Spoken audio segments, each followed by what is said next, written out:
Boa noite, meus queridos amigos, minhas queridas amigas. Boa noite a todos que estão comigo mais uma vez, para juntos reservarmos um tempo para meditação na palavra de Deus. Eu agradeço a Deus por mais uma oportunidade de estarmos aqui, celebrando a graça, a presença de Deus ministrada através das Sagradas Escrituras. Aqui, neste livro, chamado de Manual do Fabricante, o nosso manual de instruções. Aqui estão as respostas que você e eu precisamos. Não é outro lugar, senão na palavra de Deus, que eu encontro as respostas que a minha vida necessita. Verdadeiramente, você e eu precisamos examinar as Escrituras para juntos encontrarmos aquilo que trará direção, conforto e paz ao nosso coração. Hoje, neste momento tão único, digamos assim, que a humanidade vive. Um momento de lutas, de desafios, de medo, de incertezas e de questionamentos. Não existe um lugar melhor para encontrarmos respostas que não seja aqui, na palavra de Deus.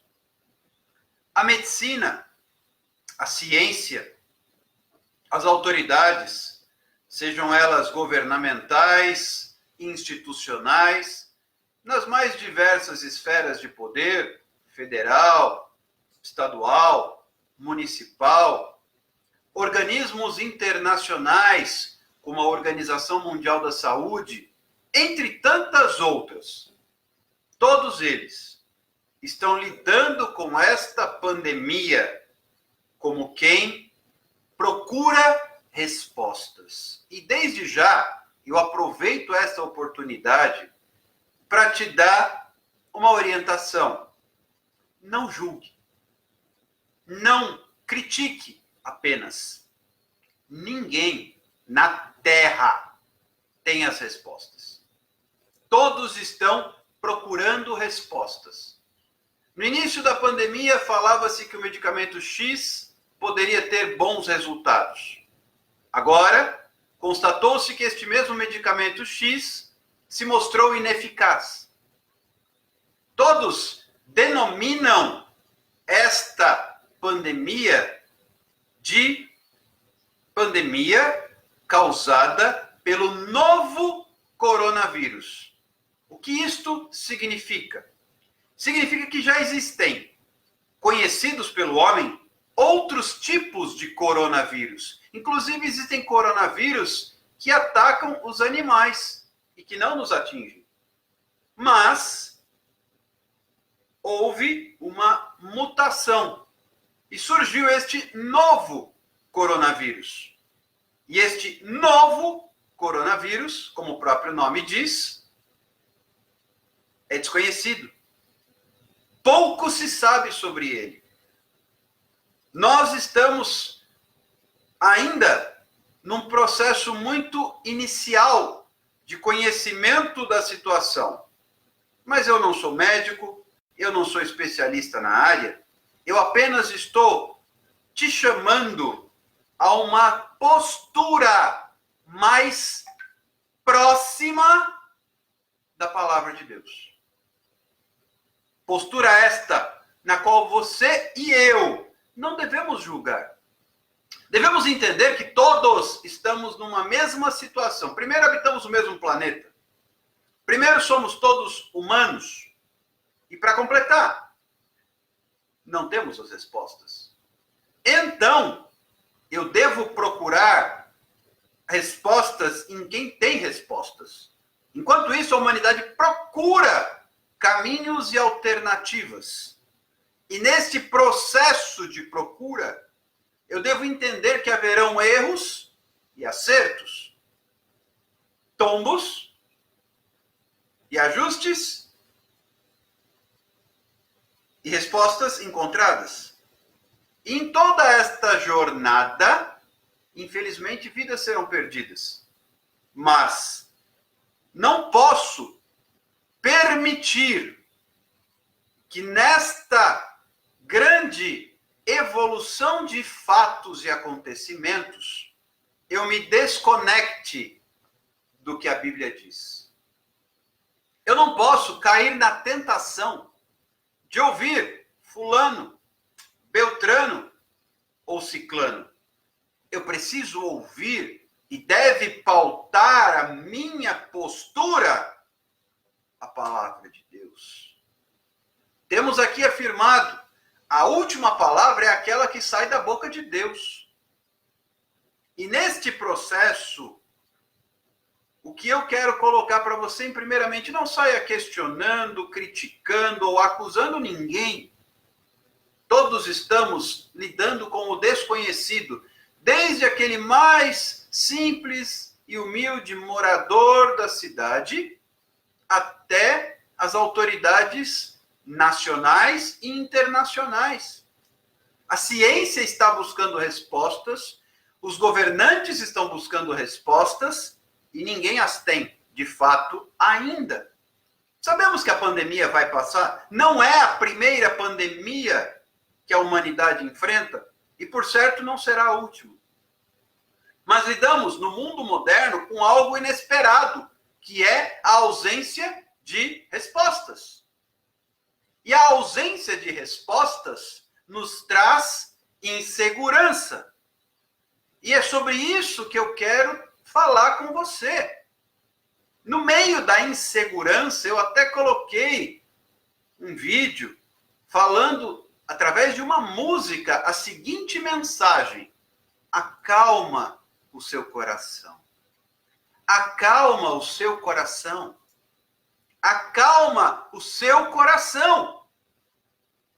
Abra os olhos espirituais, conforme nós falamos ontem, enquanto falávamos a respeito da experiência vivida por Eliseu, profeta do Senhor, e seu moço, diante de um destacamento do exército sírio, que foi enviado pelo rei da Síria para prender Eliseu, que dava ao rei de Israel todas as posições estratégicas do acampamento sírio. Lembram disso? Fizeram a lição de casa? Leram o capítulo 6 do segundo livro de Reis? Acredito que sim. Então está fresquinho aí na memória.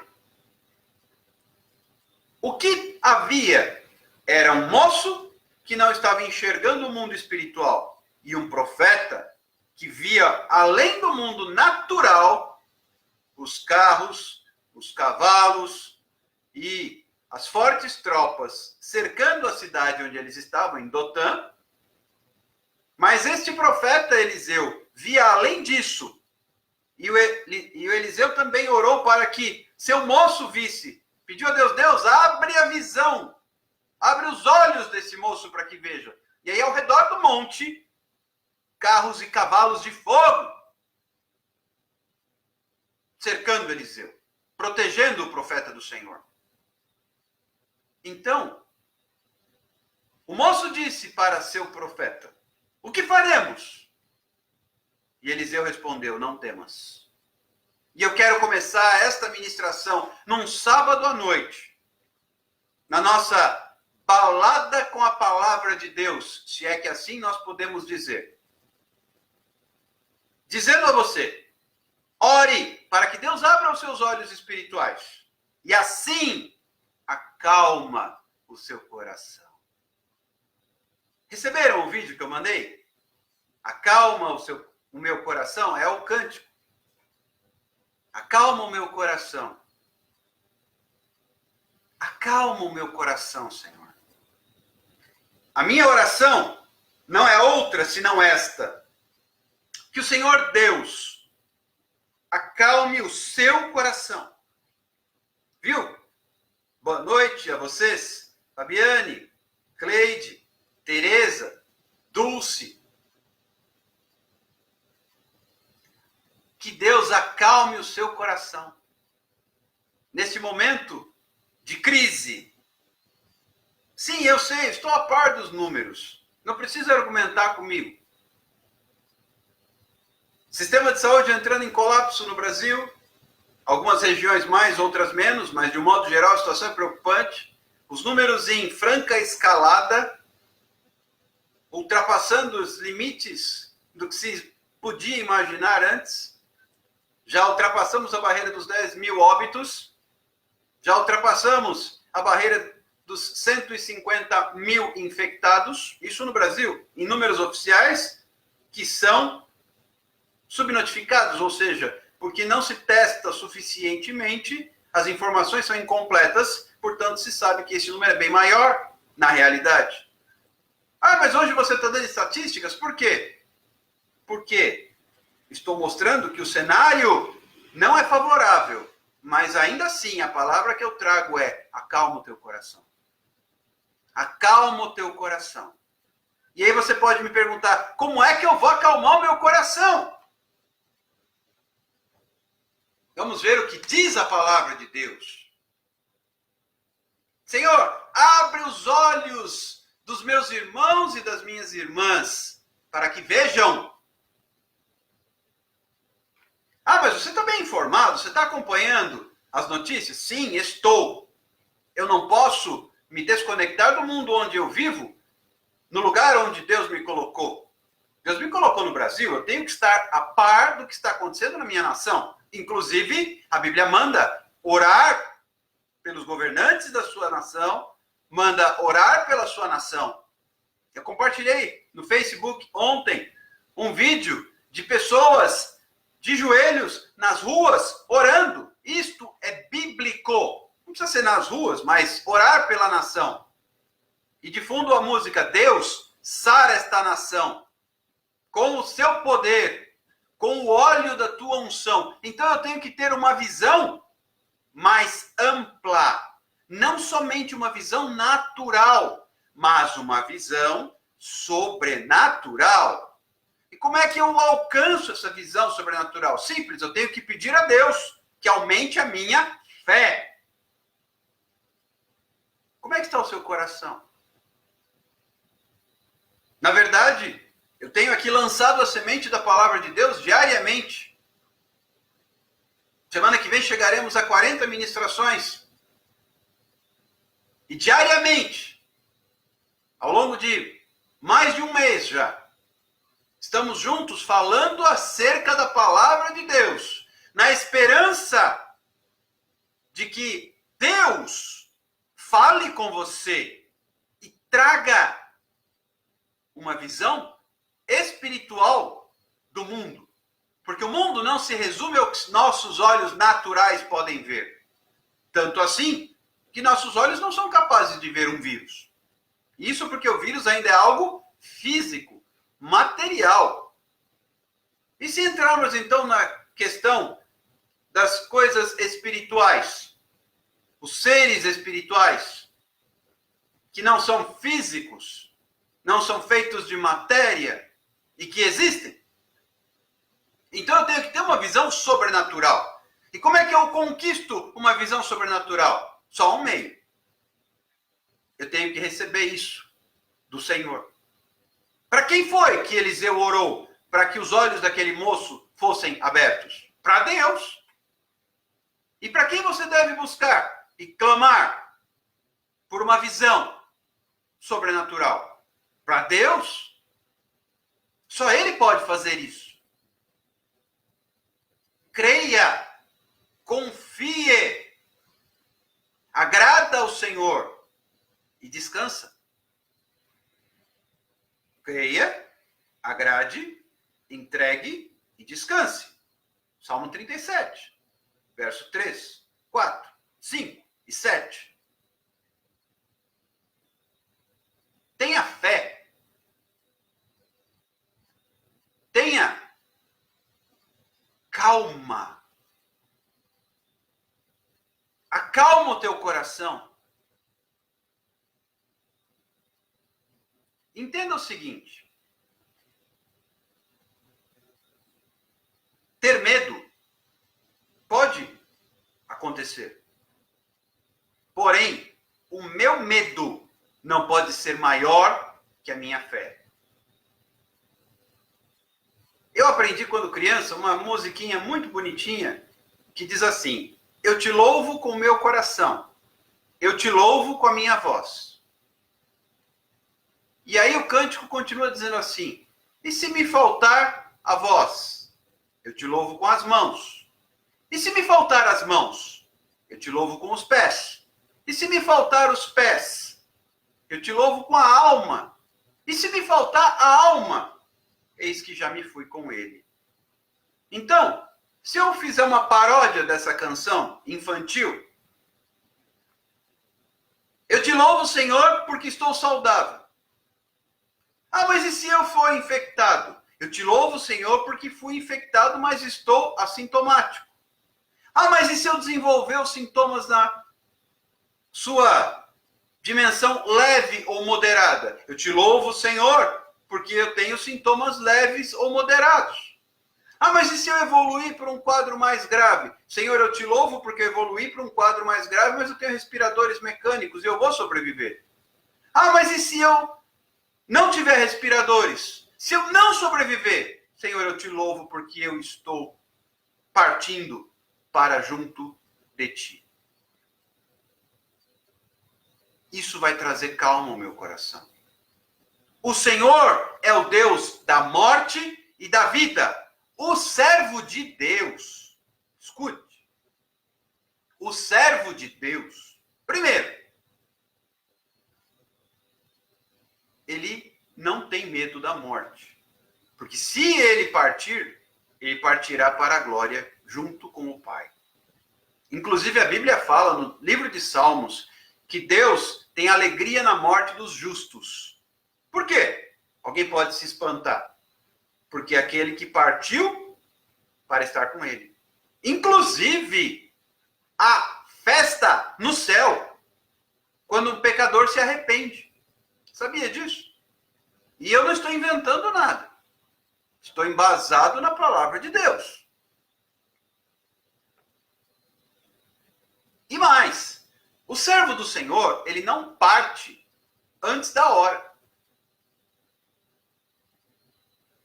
Vou citar um exemplo particular. Não foi uma, nem foram duas, nem três, mas muito mais vezes que Deus me livrou da morte. Seja em acidente de trânsito, seja em atos de violência, crimes, entre outros que oportunamente eu posso até compartilhar e dar testemunho. Por quê? Porque ainda não estava na minha hora. E Deus ainda tem alguns propósitos a realizar nesta terra através de mim. Quando ele não tiver mais nenhum propósito a realizar, ele me recolhe. Isso independente de idade. Conheço servos de Deus bem idosos, que já venceram inúmeras doenças e estão aí. Porque Deus ainda tem planos para eles, aqui na Terra, neste plano natural. Já outros, mais jovens, foram recolhidos. Por quê? Porque Deus havia concluído seus planos para aquele homem ou para aquela mulher. Aí quem determina isso? Deus. Ele é rei dos reis, senhor dos senhores. E na sua soberania, é ele quem determina quem vive, quem morre. E em Eclesiastes, eu li sobre isso algumas semanas atrás. Há tempo para todas as coisas debaixo dos céus. Tempo de nascer, tempo de morrer. Mas o que eu não posso nesse processo, que eu posso lhe assegurar, se não é o tempo de Deus para a sua vida, não é o coronavírus que vai te levar. Que você tem que ter essa tranquilidade. Nesse processo, o que eu tenho a lhe dizer é: acalma o seu coração. Acalma o seu coração. E a maneira de acalmar o teu coração é crendo que Deus tem nas suas mãos o controle da situação. Claro, a Bíblia também diz, não tentarás o Senhor teu Deus. Então você não vai sair, bom, não está na minha hora de morrer, então eu vou relaxar. Não! Não tente o Senhor seu Deus. Tome as medidas de precaução. Se você é grupo de risco, isolamento social. Se você não é grupo de risco, mas pode evitar o contato social, evite. Ah, se não pode evitar o contato social, tem que sair. Medidas de precaução. Aquilo tudo que vocês já sabem, que as autoridades de saúde têm falado amplamente. Agora, em tudo isso, é necessário acalma o teu coração. E eu quero compartilhar com vocês hoje uma parte da história daquele que foi chamado não somente amigo de Deus, olha aqui, denominação única e forte, mas ele também foi chamado de pai da fé. Não é outro senão Abraão. E eu quero repartir com vocês uma parte da história de Abraão nesta noite, que se encontra no capítulo 22 do primeiro livro da Bíblia, o livro de Gênesis. E já vai ficar aqui a indicação da leitura deste capítulo como dever de casa para amanhã. Gênesis capítulo 22. O texto trata de uma oferta. A oferta de Abraão. Vamos lá? Vamos à leitura? Estão comigo aí? Bem-vindos aos que chegaram agora. Alex, Naelton, Deus abençoe a vida de vocês. Pois bem, Gênesis capítulo 22, a partir do versículo 1. Depois dessas coisas, que coisas? Toda a trajetória de Abraão, desde que saiu da sua terra lá em Ur, terra dos caldeus, saiu aos 75 anos, aqui já aos 100 anos, finalmente ele foi pai, com sua esposa Sara, de um rapaz cujo nome era Isaque. Cumprida a promessa, praticamente aí 40 anos depois, se você contar os 25 desde que ele saiu da terra dos caldeus, mais a idade que Isaque tinha aqui, quase 40 anos se foram. Passadas todas essas coisas, já havia sido provada a fé de Abraão de inúmeras maneiras. Ele obedeceu a Deus, saiu daquela terra, sem saber para onde ia. O pai dele ficou pelo caminho, morreu na primeira cidade após. Ló tem toda uma história entre o sobrinho e Abraão. Fica junto, não fica junto. Ló se perde. Depois tem toda uma narrativa aqui que nós podemos abordar oportunamente, mas que fica a sugestão para que você leia, do capítulo 12 até o capítulo 22 de Gênesis. Então, após ser provado de inúmeras maneiras, após passar por toda uma situação de amadurecimento espiritual, passadas todas essas coisas, e é disso que o versículo está falando, pôs Deus Abraão à prova. E lhe disse: Abraão, este lhe respondeu: eis-me aqui. Deixa eu pontuar 3 coisas aqui de cara nesse primeiro versículo. Deus ainda tinha uma prova para Abraão. Talvez Deus ainda tenha uma prova para a sua vida. Então não ache que porque você já superou muitas coisas, Deus ainda não vai te provar. Como eu acabei de contar, Deus já havia provado Abraão de inúmeras maneiras, mas Deus ainda tinha mais uma prova. E a segunda coisa, quando Deus vai falar com Abraão, ele chama Abraão de quê? Pelo nome. Abraão! Quando Deus for falar com você, vai ser inconfundível. Ele vai te chamar pelo seu nome. Ele conhece você pelo seu nome, porque você é filho. E não existe um pai que não conheça seus filhos pelo nome. Às vezes até troca, mas sabe quem são cada um deles. Deus não troca, Deus é perfeito. Minha mãe às vezes confunde o meu nome com o nome dos meus irmãos, e na dúvida às vezes ela chama os 3. Mas ela sabe muito bem quem é cada um. Assim como vocês, papais e mamães. Aliás, amanhã é dia das mães. vai ser um Dia das Mães virtual para muitos. Para mim, por exemplo, que estou sem ter contato com minha mãe. Mas não menos próximo. Porque há muitas maneiras de estar perto, mesmo estando longe. Logo, não perca sua fé. Logo, acalma aí o teu coração. Viu, mamãe? Acalma o teu coração. Viu, filhotes? Acalmem o teu coração. Deus, quando chama você pelo nome. Isso é inconfundível. Como todos nós. Desde que nascemos, a primeira voz que foi marcante na nossa vida foi a voz da nossa mãe. Depois o nosso pai.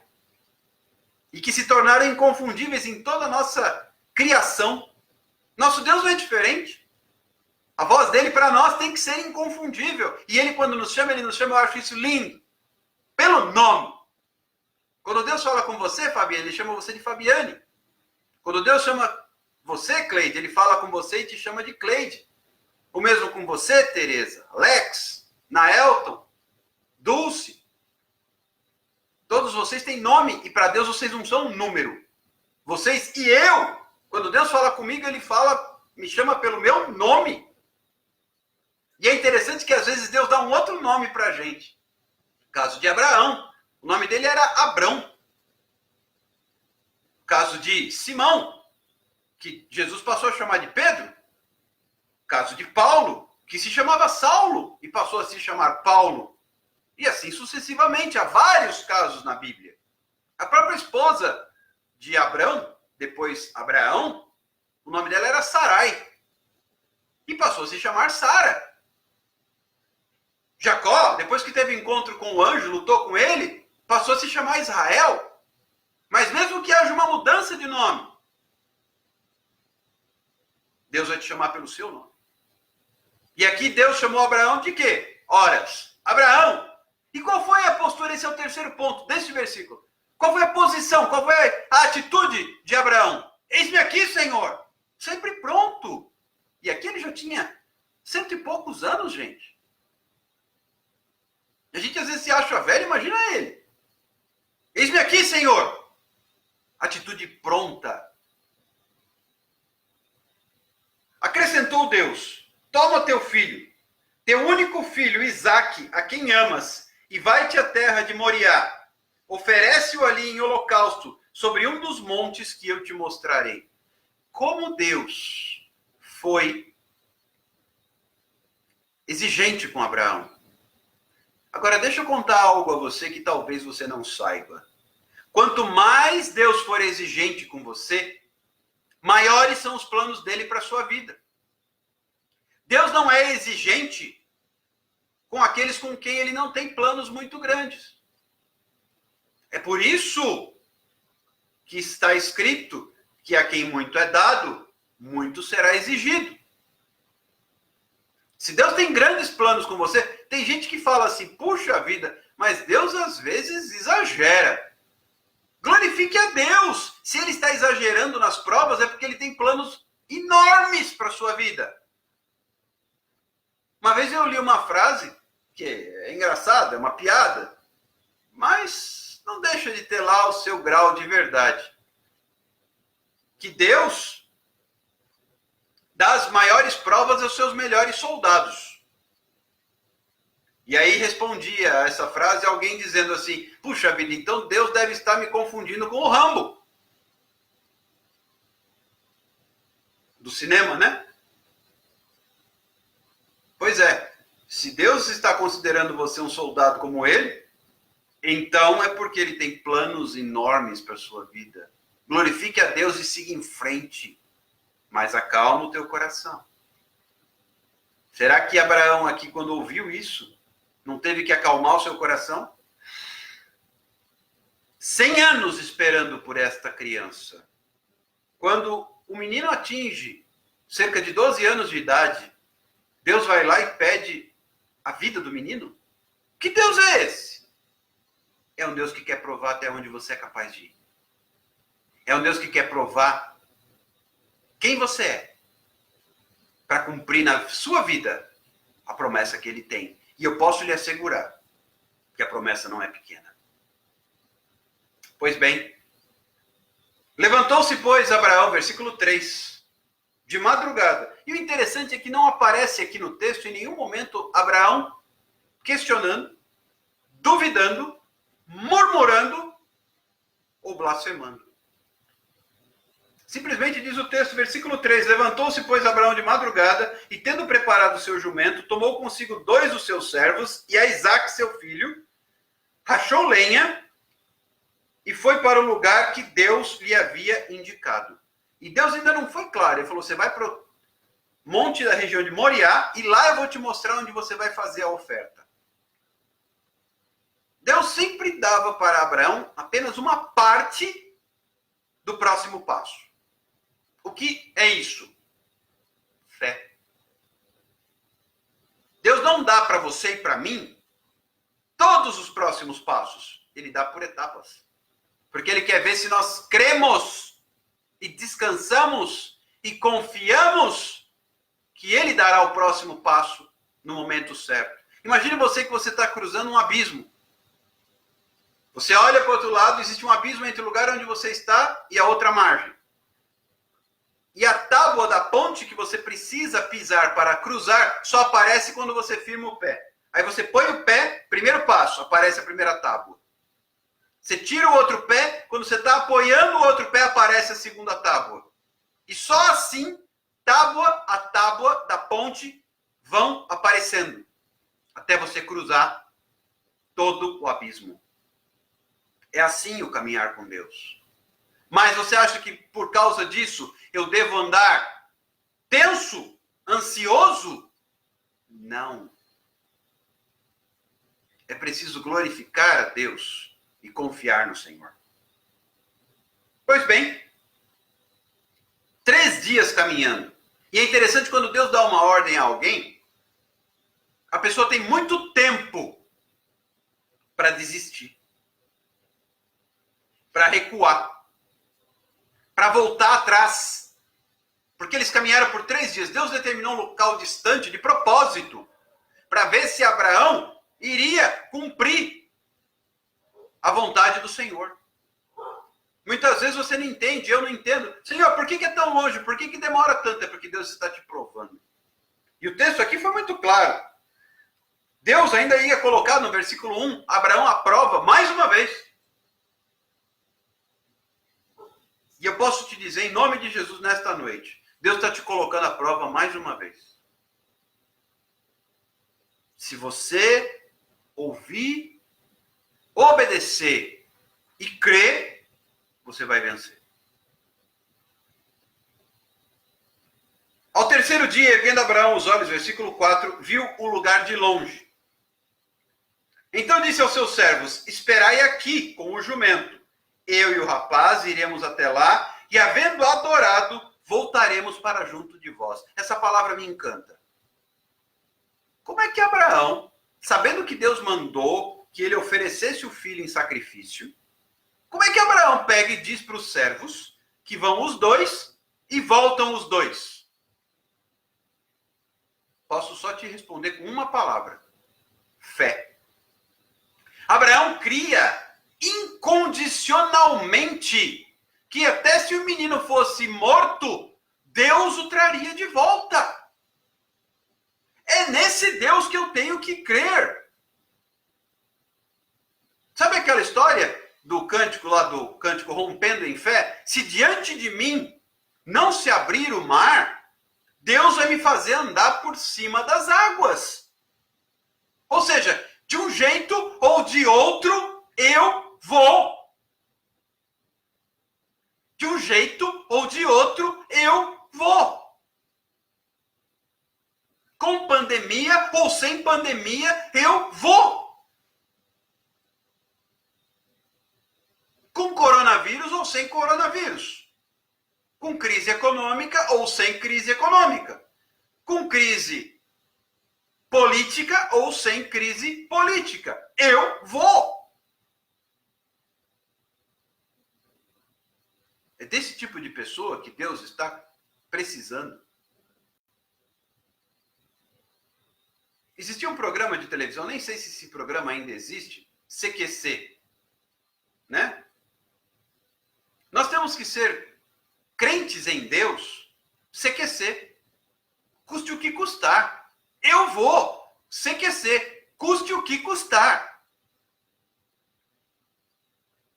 Haja o que houver. Se Deus falar, eu vou.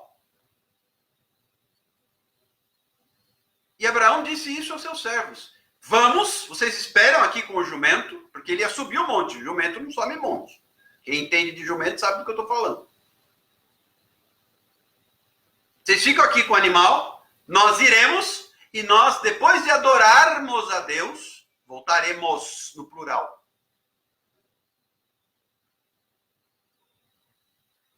Versículo 6. Tomou Abraão a lenha do holocausto e a colocou sobre Isaque, seu filho. Ele, porém, levava nas mãos o fogo e o cutelo, a faca. Assim caminhavam ambos juntos. Ou seja,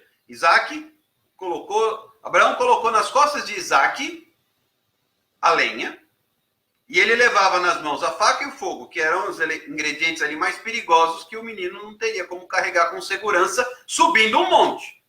Mas olha a cena. Um pivetinho, um molequinho, carregando lenha nas costas, e um velho com uma faca e com fogo subindo uma montanha.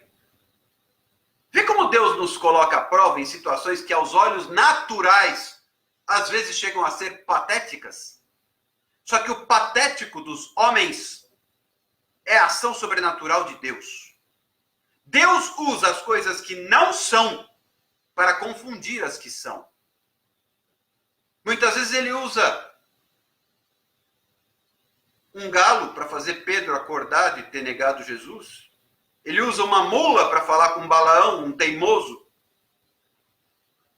para ouvir a voz de Deus. Um peixe para engolir um profeta fujão, Jonas.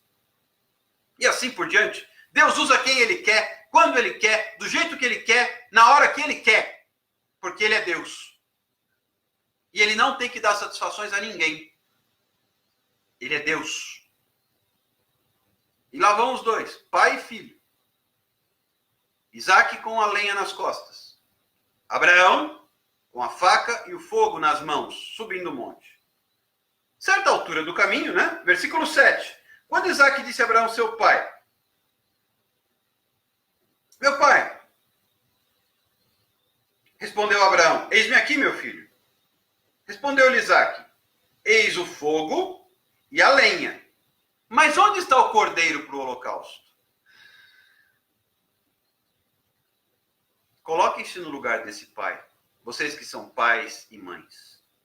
Você sabe o que está prestes a fazer. A criança não sabe o que está para acontecer. E faz uma pergunta dessa. O que é que você faz? Mente?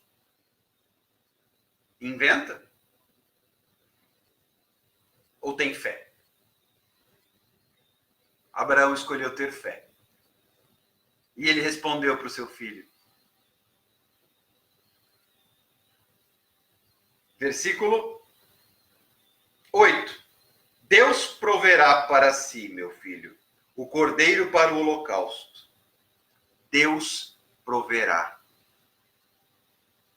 Eu sei que a situação não é das mais favoráveis. Imagina você, geladeira vazia, despensa vazia, a criança, onde está a comida? E você responde, Deus proverá. Deus proverá. Repete aí comigo. Deus proverá. Quando você se der de frente aí com a situação que te assola, que te aflige, responda isto. Pare de sair por aí falando para todos e para Deus do seu problema. Fale para o seu problema. Deus proverá. Deus proverá. Repete aí comigo. Deus proverá. Glória a Deus. Chegaram ao local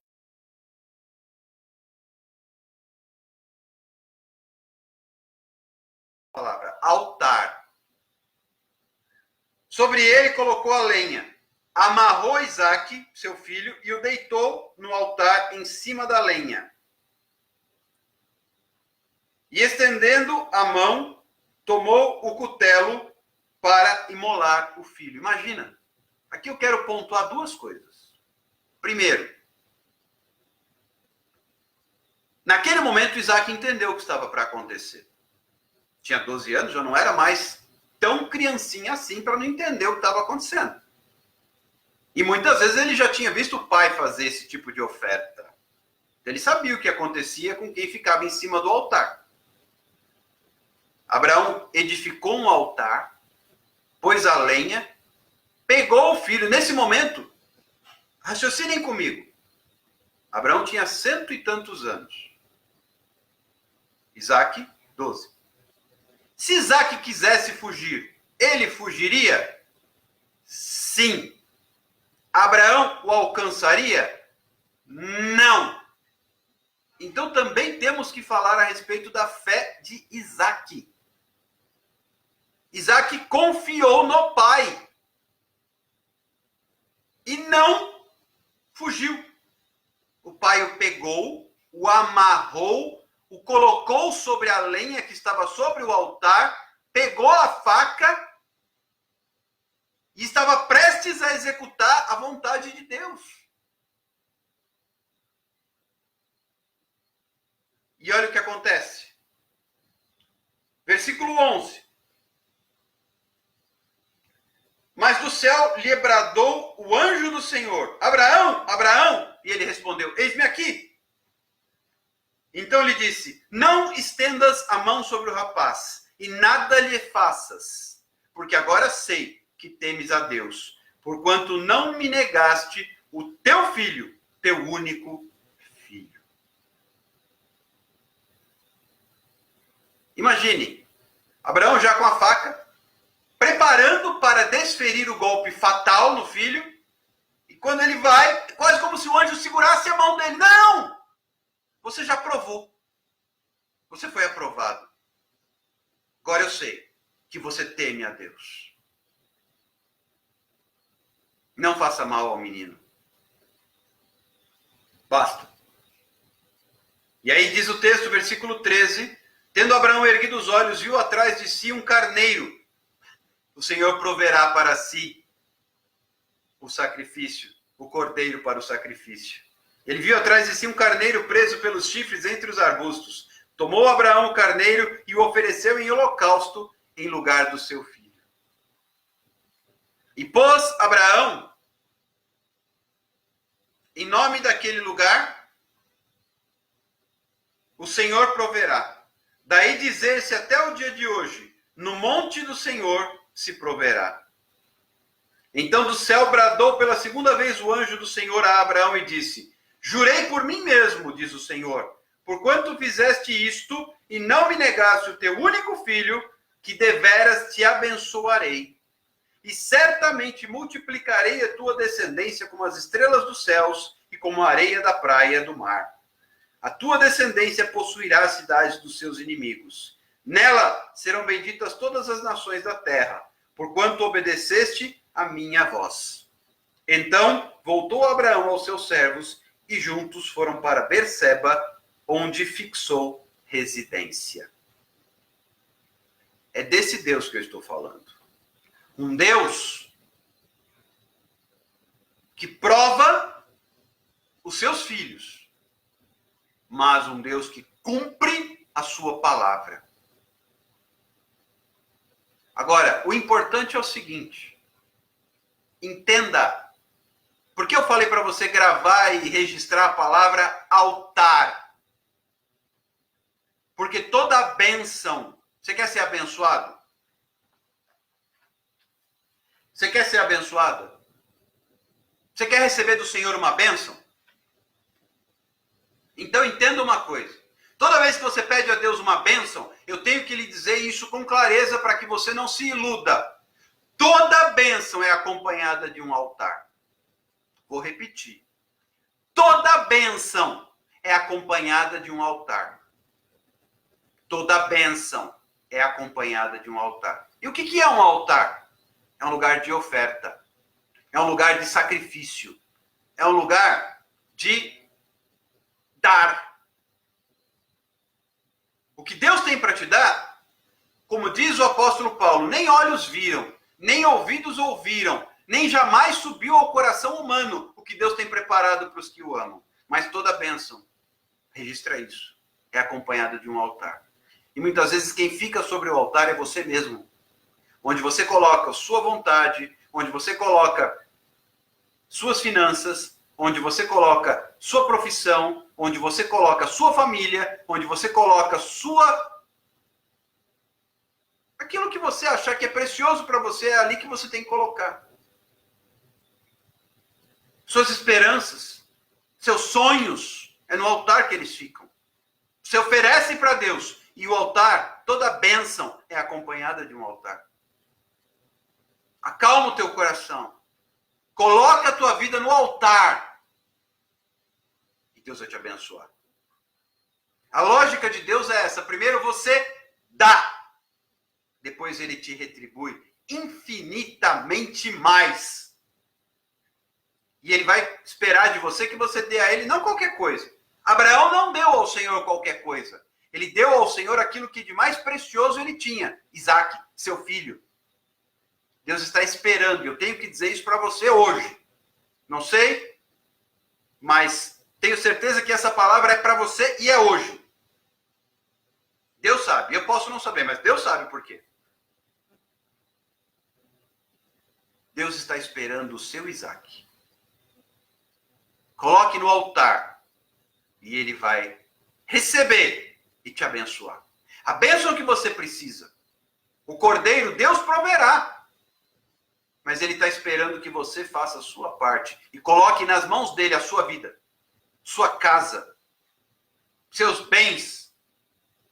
Não porque Deus precisa, ele não precisa de nada disso. Deus não precisa de nada. Ele tem tudo. Ele é tudo. Mas ele quer para te provar e te abençoar. Registra isso aí no seu coração, na sua mente, no seu interior. Toda bênção. Você quer ser abençoado? Eu sei que quer. Toda bênção é acompanhada de um altar. E existe um preço a se pagar. E a prova eu dou com esta história de Abraão e Isaque. E não é à toa que o Deus a quem nós servimos é o Deus de Abraão, o Deus de Isaque e o Deus de Jacó.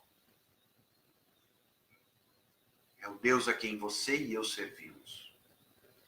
E eu termino esta live te convidando a colocar a sua vida nas mãos do Deus de Abraão, do Deus de Isaque e do Deus de Jacó.